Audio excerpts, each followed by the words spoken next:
drama, Stakeout.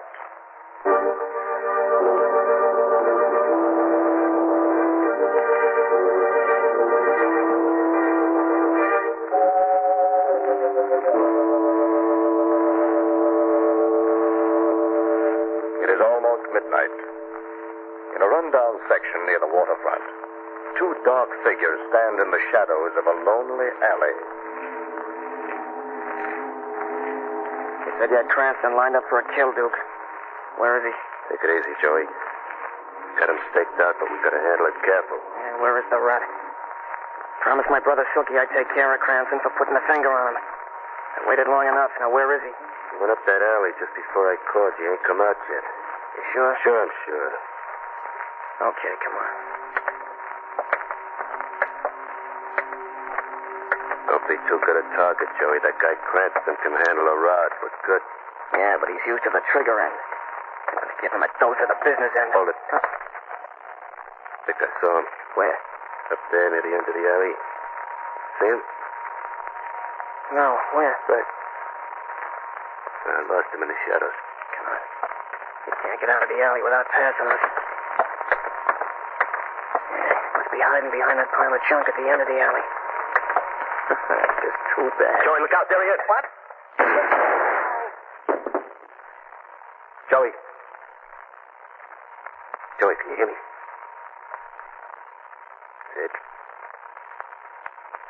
Silky's gonna be awful mad at Cranston for knocking off his kid brother. Yeah.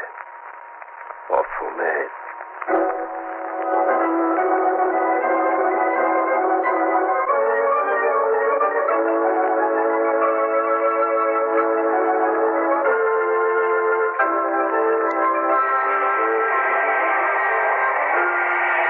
Stop the fight, Margo. Poor kid Lewis hasn't got a chance. The referee's raised his hands, Lamont. He is stopping. Oh, good. That boy's taken enough punishment for one night. The winner, Larry Walker, by a technical knockout. The time, 2 minutes and 4 seconds of the third round. Oh, I hope the next fight's more evenly matched, Lamont. No, it will be, Margo. In fact, that's the one we've come to see. Should be a classic. Well, look who's here. Hello, Monty. How's my favorite fight manager? Hello, Mr. Cranston. Hello, Miss Lane. Hello, Monty. Ain't been around a long time, seems like. Oh, hasn't been a fight worth coming out to in a long time, Monty. Ain't it the truth? They don't make 'em like Dempsey McClellan anymore. That's right. Cream puffs, that's what they are, like I always say. That's it. Oh, yes, son. What is it? Important phone call. I'll take it. Oh, excuse me, folks. Take good care of Margo, Monty. I'll be right back. Great fellow, that Mr. Cranston. Miss Lane, he ain't no jam, is he? Jam? What do you mean? Well, it's just when I hear around. I mind my own business, but I hear things. What kind of thing? Well, I hear he's hot for shooting. For a shooting? What? And now the stellar presentation of the evening. In this corner, weighing 187 1/2, wearing black trunks, Mike Taub of Brooklyn. Funny, Lamont should be back by now. This is the fight he wanted so badly to see. Well, maybe he got delayed. You want us to go see? I'll go with you, Monty. And in this corner, weighing 197 pounds, wearing purple trunks, Bobby Marcus, the Bridgeport farmer. Monty, he's not in any of the phone booths. Where could he have gone? Well, maybe the doorman's seen him. Hey, Jerry. Yes, sir. You see Mr. Cranston come back here? Mr. Cranston, yeah, he just asked me to flag him down a hack. You mean he left? But that's impossible. He wouldn't go home without telling me. He didn't go home, lady. Gave the hacky a joint named the Silver Slipper on Water Street. It ain't home. Silver Slipper, that's a tough dive. What? Hey, where you going, Miss Wayne? To the Silver Slipper, Monty. I'm old-fashioned. I like to go home with the man who brought me.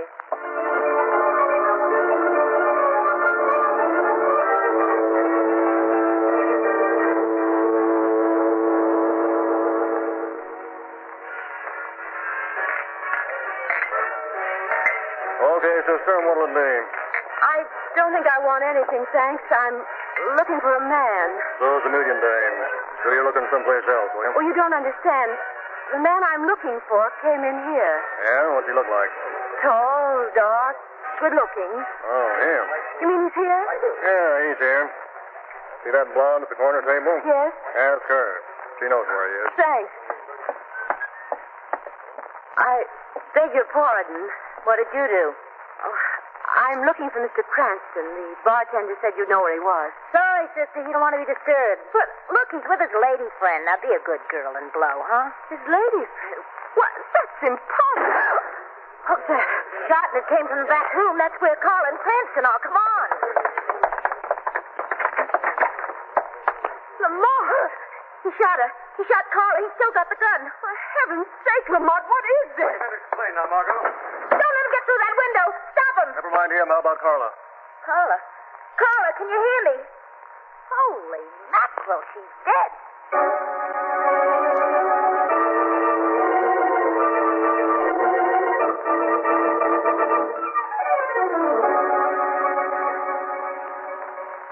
Attention, all police. Lamont Cranston wanted for questioning in the murder of Carla Devons, cabaret entertainer. When last seen, Cranston was wearing... That's enough of that. Commissioner Weston, you can't believe Lamont is guilty of that girl's murder. I'm sorry, Margo. You saw him there yourself with a gun in his hand. He was innocent. Why did he run away? I don't know. But I do know Lamont. He couldn't be guilty of such a thing. Margo, I warned him time and again. I kept telling him that if he kept getting involved in police affairs, someday he'd get in over his head. Well, today was that someday. What do you intend to do, Commissioner? What can I do, Margo? Believe me, I won't enjoy it. But I intend to find Lamont Cranston and book him for murder.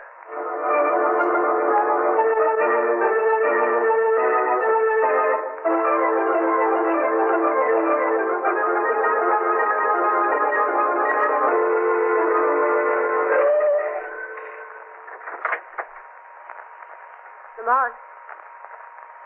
Lamont, are you there? Good girl, Margo. Now, let's get away from here. You don't think Weston suspects you're on your way to meet me, do you? No. You sound angry, darling. Surely you don't believe... What can I believe, Lamont? Why did you run away? Why did I have to meet you like this? Because I have to stay free long enough to find who did kill that girl. Darling, how could you believe... I don't know what I believe. You leave me at the arena and go running off without a Well, word? didn't you get my message? I sent that usher back with word that I had an emergency call that I'd meet you at your place after the fight. An emergency call? Yes, she said it was a matter of life or death. She begged me to come to the Silver Slipper immediately. She said her name was Carla. I know. The blonde girl said you and Carla were old friends. But that's ridiculous. We just started to talk when there was a shot from the window and someone threw a gun into the room. I was starting out the window after the killer when you and the crowd broke in. Darling, why didn't you stay? There was still a chance I could trap the killer before he got down the fire escape.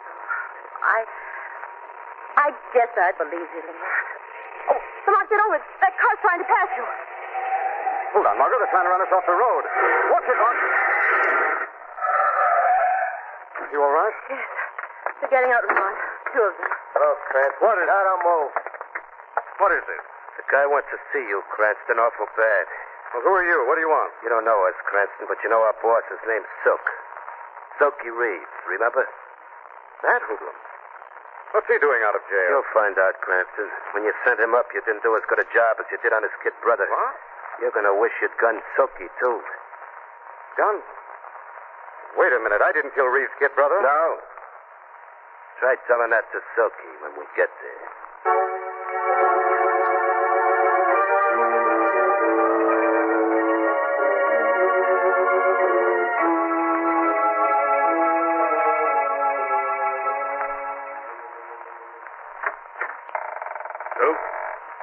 Yes, Silky. Bring him in. Bring him in. Mustn't keep our guests waiting. Right.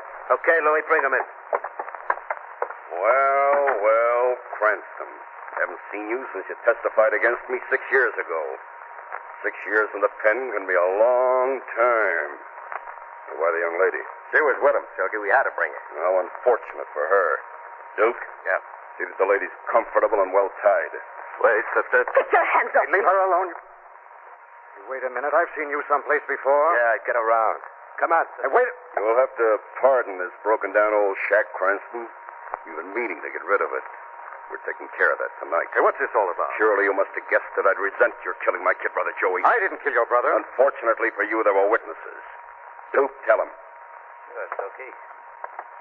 Joey followed Cranston into an alley one night. I seen them both go in. There was a shot. Cranston came out alone. Liar. Don't call me a liar, copper. Now I know where I saw you. What'd you do that for, Duke? I want him to know what was happening. He'll know what's happening, all right, Silky. This place will go up like tissue paper. You got the gasoline ready? Right. How about the dame? Take the gag out of her mouth. Maybe Cranston would like to hear her scream. Okay, Silky. What are you going to do? Give you and your boyfriend a hot reception, baby. No, can't. Lamont. Lamont. You wake up, baby. It's time. Okay, Louis, set the fire. Right.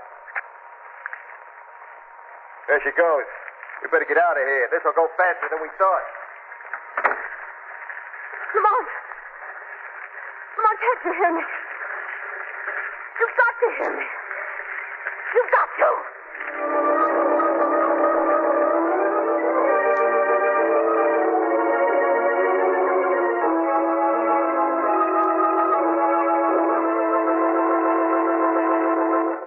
Lamont Cranston and Margo Lane are kidnapped by gangsters.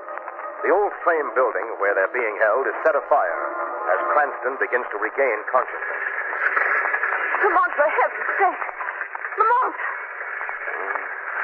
Lamont, can you hear me? I can. Margo. Lamont, hurry. The whole place is going up in flames. Second, Margo. You think? Under this rope. I think I can rip this knot open on this nail. It's tied. How can you walk? I think so. Come on, Lamont. I don't think the door's locked. They just slammed. No, wait a minute. Not that way, Margo. He's probably outside waiting. Run out the back.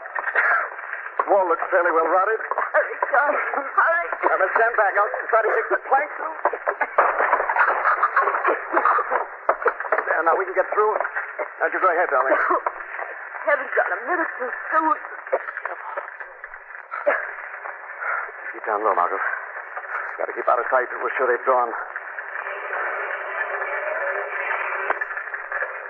There they go. I think it's safe for us to get started. Where are we going? I recognize one of those three hoodlums, Margo. The young one named Duke. Oh? He was the one who posed as the usher who brought me the message at the arena. What are you going to do? I'm going to pay a visit on an old friend who may know what's behind all this. Mr. Poindexter, our underworld contact.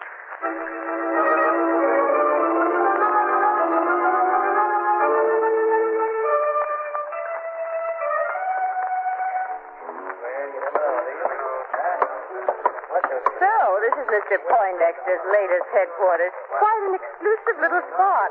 You don't mind sawdust and cobwebs. Not so loud, darling. This is considered the store club at the waterfront. There's Mr. Poindexter waiting for us. Oh, good evening, Mr. Poindexter.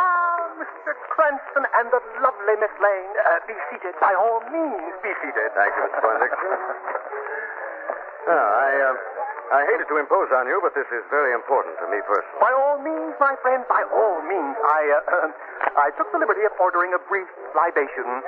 You'll be my guest, of course? Why, thank you, Mr. Poindexter. One point, however, it seems I'm financially embarrassed. Oh, just temporarily, of course. Oh, you must allow me. No. Most emphatically, no. Well, perhaps just this time, yes. You may bring the order, my untrusting friend. And now at your service. You read about the girl, Carla Devons, I'm supposed to have killed? Yes, in my position, one hears such things, Mr. Cranston. Needless to say, I didn't kill her. I was sent to the scene of the murder by a man posing as an arena usher.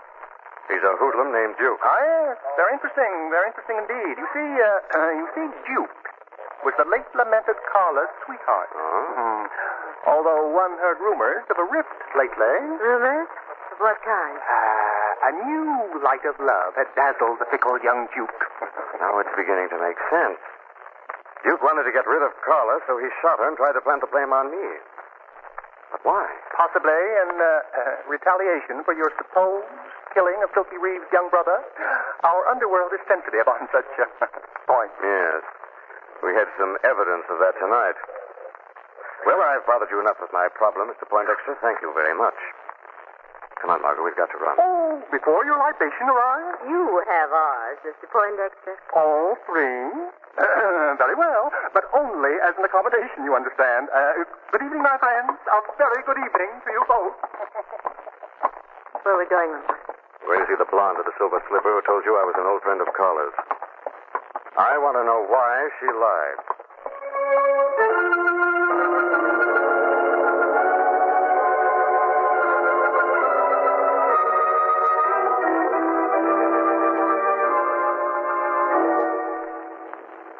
Apartment 2B, this is it, Margo. It's where the blonde lives. I'll knock. Coming. Don't knock the door down. What do you want? I ain't... You. Thought the cops had you in mothballs by now. Mind if we come in? You bet I do. I'm allergic to killers. Sorry to have to interfere. No. I have to talk to you. Look, I don't know what you two are up to, but if you don't get out of here, I'll yell copper so loud it'll curl your eardrums. You deliberately framed me, Blondie. Why? I never saw your friend Carla before in my life. Okay, Bud. If your story for the little woman is that telephone gag, I can go along with it. Why are you doing this? Look, baby, would it convince you if I showed you a picture of him and Carla, all lovey-dovey? Why, yes, I guess so. Okay. You asked for this showdown, Cranston. Didn't think I had these pictures, did you? Here it is. Sucker, get your hands out where I can see them. A gun! What are you going to do? Call the police? I'm no stool pigeon. If I turn you over to them, you'll be dead when they scoop you up. Now get out and stay out. All right. Come on, Margo.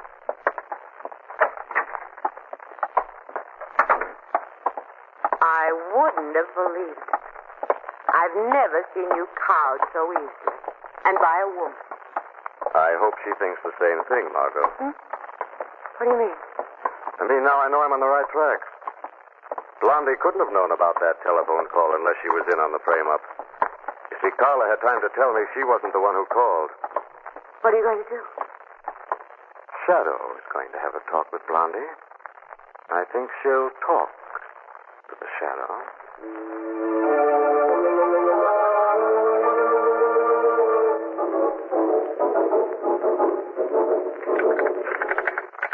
Try that number again, will you, operator?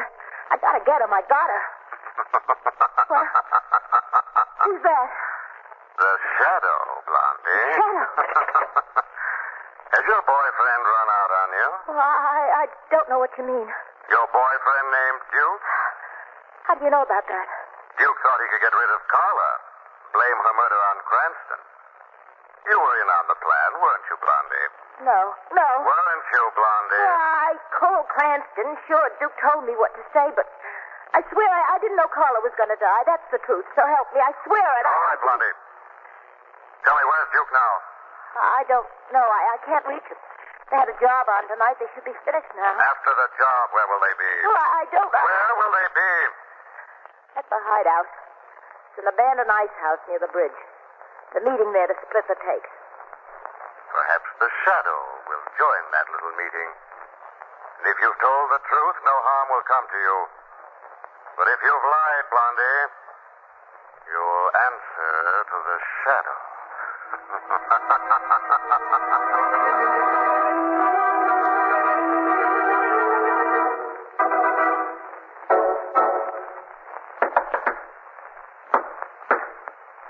Yeah? Me, Louis Duke. About time you got here. Silky's plenty thought you for gunning that watchman. Better get in there. Here's Duke, Silky. Well, if it isn't Daniel Boone. Now, look, Silky, I didn't mean to kill the old guy. I thought he was going for a rod, so I blasted him. You've been pretty fast with that rod lately, Duke. Okay, so I killed the guy. We made it clean, didn't we? That ain't the point. We're hotter than a 50-cent pistol, and I don't like being hot. Okay, fellas, if you don't like being hot, I can fix that. Hey, put up that rod. You crazy? No, just accommodating. You two complaining about being hot, I just figured to cool you off a little bit. Yeah, you kill us with that heater of yours, and the boys will know it was you. You wouldn't last a day. There's more than one way to cool a guy off in an old ice house like this, Louis. What are you talking about, Duke? That chamber ain't been used in years. Your ammonia pipes are still there. That's good enough. You think I'm going to let you? It says, Louis. That's smart, Silky. Now go on, back up, slow. Further. That's it. All right, Louie, open the door to the ice chamber. Only do it nice and slow like so I can watch your hands. Thanks. Now, boys, after you. Go on inside. So you think you're going to knock me and Louie off? Is that it, Duke? You catch on fast, Silky. I'm taking over. The boys will fight us, Duke. And when they do, you won't know it. Hey, you shot a hole in the ammonia pipe. So long, boys. Happy dreams. I'll see you in church. All right. At the door. Come on, stand. Stand, I can't punch it. Can't punch it. You set a little trap and fell into it, eh, Duke? Who said that? This is the Shadow, Duke. Shadow? I followed you in and closed the door behind me. I thought it was more polite that way. Get us out of here, Shadow. This place is filling up with ammonia. First, I want the truth about the murder of Carla Devons. From you, Duke. A guy named Cranston killed her. The truth, Duke. I tell you, Cranston did it. You lie. You killed her, Duke. She threatened to tell the truth about Joey Reeves, and you killed her. All right. All right, I killed her. All right. Let me out of here, will you? But Cranston didn't kill Joey Reeves either, Duke. Who did? Let us out of here, will you? You'll die with it. I think I can hold out a few minutes longer, Duke. Who killed Joey Reeves? Was it you, Duke? Was it? All right. All right. I killed him. You killed my brother. You dirty double criminal. I'll get you. No, you don't. There'll be no more killing, Silky. Now, let's have some air.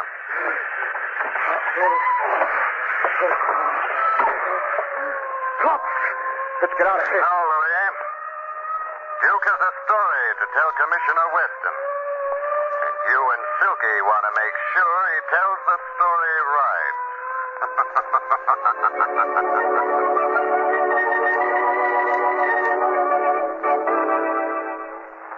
Well, Cranston, I've straightened it out for you this time. But next time... There won't be a next time, Commissioner. No, indeed, Commissioner. I've really learned my lesson this time. I've heard that before. I don't understand why Duke went to so much trouble to try to frame you for Carla's murder, Lamont. Well, he had to kill Carla, Margo. She threatened to tell the truth about Joey's murder. You see, she was the only one who knew Duke was systematically working his way up in the gang. The first rung of the ladder was Joey. That was the easy one. He had a ready-made fall guy in Cranston. Louis, who was number 2 man in the gang, was slated to go next. And finally, Silky Reeves himself. It was certainly an ingenious stakeout. You know, for a while, Commissioner, I almost believed I was guilty myself. So did I. And what's worse, so would a jury. I'm afraid you have something there, Commissioner. So from now on, leave police work to the police. Lamont Cranston, you uncross those fingers.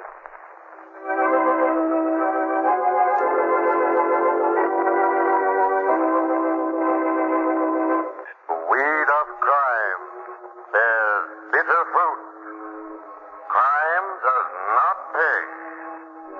The shadow knows.